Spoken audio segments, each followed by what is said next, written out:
Halo Sobat Bola Mania, kembali lagi di BRC Official. Ada kabar menarik nih mengenai supporter PSM Makassar tantang calon investor, jangan pansos di momen politik. Seperti diketahui, Putra Menteri Pertanian RI Andi Amran Sulaiman, AAS, Andi Amar Maruf Sulaiman melontarkan dukungan akuisisi terhadap klub sepak bola profesional tertua di Indonesia itu. Amar sendiri sempat berkomentar terkait dukungannya kepada perusahaan yang bergerak di bidang tambang milik ayahnya, PT Tiran Group, untuk mengakuisisi PSM.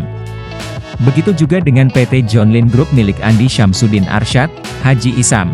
Kata Amar, sebagai pemuda Sulsel, dia cukup prihatin dengan kondisi finansial PSM. Sehingga, menurutnya akan sangat baik jika para pemain bisa berlaga tanpa ada beban pikiran mengenai gajinya yang menunggak. Kita mau melihat pemain berlaga tanpa beban pikiran terkait tunggakan gaji dan lainnya. Kalau sepak bola kita ingin maju, kenapa tidak diakuisisi? Masyarakat Sulsel ingin melihat PSM Makassar bisa berlaga tanpa beban di lapangan. Karena kemenangan PSM adalah kemenangan masyarakat Sulsel juga, kata dia. Komentar tersebut lantas mendapat beragam tanggapan dari kalangan supporter. Termasuk tantangan untuk ambil bagian dalam mendorong sang ayah serius mengambil alih PSM. Anggota komunitas VIP Utara, Sulyadi Abbas menegaskan, jika memang Andi Amar serius, bersimpati dan berempati dengan PSM dan ingin berkontribusi, akan sangat diapresiasi. Namun jika hanya dijadikan panggung politik, sebaiknya urungkan saja. Kami kan supporter, pencinta PSM. Kami saja dukung lewat beli jersey ori, merchandise, dan sebagainya. Kalau Andi Amar serius, buktikan dong. Manajemen sudah buka pintu, tinggal masuk saja, kata Sulyadi kepada Fajar, Jumat, 5 Januari. Pria yang akrab disapa Adit itu menegaskan, PSM merupakan klub sepak bola milik warga Sulsel. Artinya, klub tersebut tidak boleh dimanfaatkan untuk kepentingan satu pihak saja, apalagi jika hanya kepentingan politik. Saya tegaskan, PSM ini klub kecintaan kita semua, jadi jangan jadikan sebagai alat politik.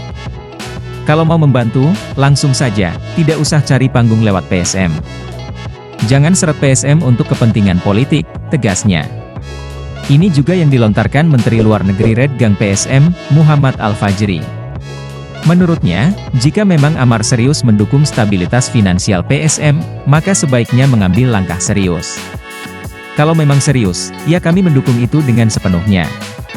Apalagi Pak Sadikin sudah terbuka dan memprioritaskan pengusaha asal Sulsel. Jadi silakan bertemu manajemen, sampaikan niat baiknya dengan serius dan bantu PSM menjadi lebih baik, ujarnya. Jika tidak serius, tambah Fajri, maka hal itu sama saja dengan mengambil keuntungan di momen politik. Mengingat, Amar merupakan caleg DPR RI Dapil Sulsel II dari Partai Gerindra. Itu dianggap tidak lebih dari memanfaatkan nama PSM untuk menarik simpati masyarakat. Seolah-olah peduli namun kenyataannya berbeda. Sehingga, dia berharap Amar bisa menunjukkan keseriusannya membantu finansial PSM. Kami tentu berharap ini bukan sekadar framing di media pada momentum politik. Jangan sampai cuma jadi bahan gorengan saja, tapi tidak ada niat serius. Apalagi kan Andi Amar dekat dengan pemilik dua perusahaan yang kabarnya mau mengakuisisi itu, tandasnya. Nah itu dia Sobat Bola Mania untuk update kabar kali ini. Bagaimana pendapat kalian Sobat? Tulis pendapat kalian di kolom komentar ya Sobat dan jangan lupa untuk like, comment, and subscribe.